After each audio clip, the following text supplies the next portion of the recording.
Assalamu alaikum wa rahmatullahi ta'ala wa barakatuh. Aujourd'hui, on va voir la correction de l'exercice numéro 4 de la série numéro 2 de la chimie. Concerne les grandeurs physiques liées à la quantité de matière pour premier bac, option sciences maths et sciences X. Donc, l'énoncé de l'exercice. Un pneu de voiture est gonflé à la température de 20 degrés Celsius sous la pression 2,1 bar. Son volume à l'intérieur s'est posé constant et égale 30 litres. La première question, quelle est la quantité de matière de l'air contient-il? 2. Après avoir roulé un certain temps, une vérification de pression est effectuée. Donc la pression est alors de 2,3 bar. Donc il est alors la température de l'air enfermé dans le pneu et exprimer le résultat dans l'échelle de la température usuelle. La troisième question, quelle est la valeur, donc les valeurs de pression conçues par les constructeurs pour un gonflage avec l'air sont-ils différentes pour un gonflage à l'azote? Les données, la constante du gaz parfait, donc R égale 8,314 en SI, Système international des unités. Donc avant de passer à la correction, il faut arrêter, bien stopper le vidéo et essayer de répondre sur les trois questions avant de passer à la correction. Donc pour corriger, la première question, calculer la quantité de matière, petite n, de l'air, contient dans le pneu. Donc pour cela, nous pouvons considérer l'air comme gaz parfait.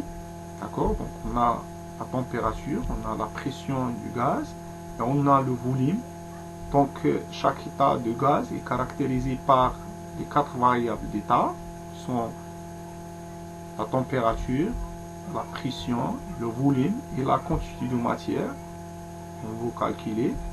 Donc d'après l'équation d'état du gaz parfait, nous pouvons écrire Pi, donc la pression fois le volume, égale N fois RT.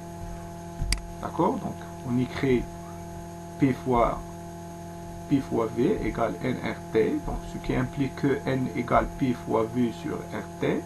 Donc application numérique, donc on a Pi c'est 1,2 bar, donc il faut exprimer en pascal, l'unité internationale de pression. Donc on a un bar égale à peu près 10 puissance 5 pascal, donc on multiplie 2,1 fois 10 puissance 5. On a le volume du pneu, c'est 30 litres, il faut exprimer en mètres cubes, donc on multiplie aussi fois 30 fois 10 puissance moins 3. Et on a constante de gaz parfait R, c'est 8,314. La température c'est 20 degrés Celsius. Donc pour exprimer en Kelvin, on ajoute 273, donc ça fait 293. Application numérique, on trouve la quantité de matière qui contient le pneu, c'est 2,59 moules. Donc pour la deuxième question, d'accord, donc pour la deuxième question, après avoir roulé un certain temps, une vérification de la pression effectuée, donc la pression est alors de 2,30 bar. La question, quelle est alors la température de l'air enfermé dans le pneu et exprimer le résultat dans l'échelle de la température usuelle, c'est-à-dire en degrés Celsius. Donc aussi, on a l'état de gaz, donc lorsque la voiture roule, donc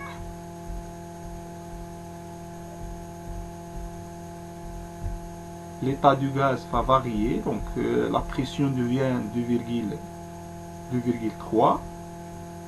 Donc le volume, c'est le même volume, changeable, donc 30 litres.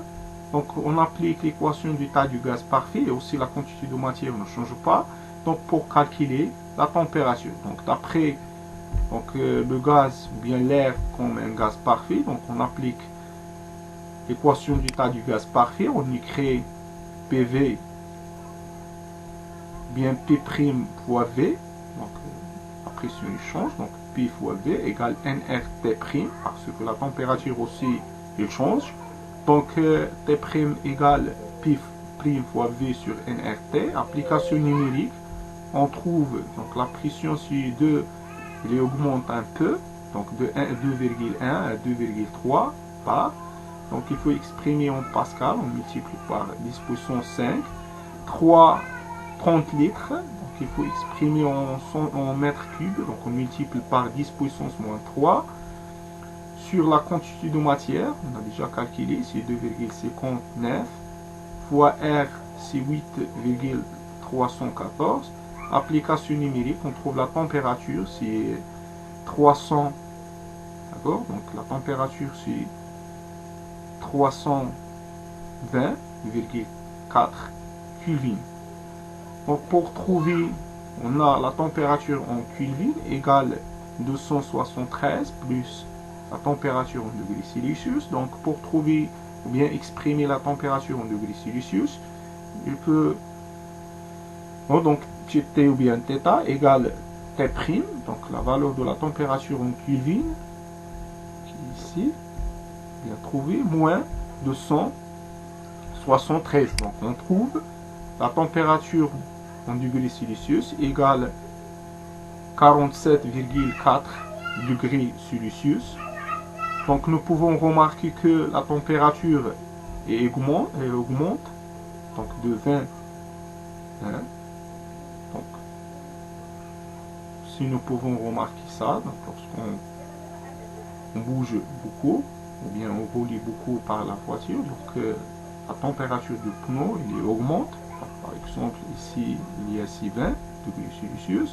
Après certain temps, il devient 47,4 degrés.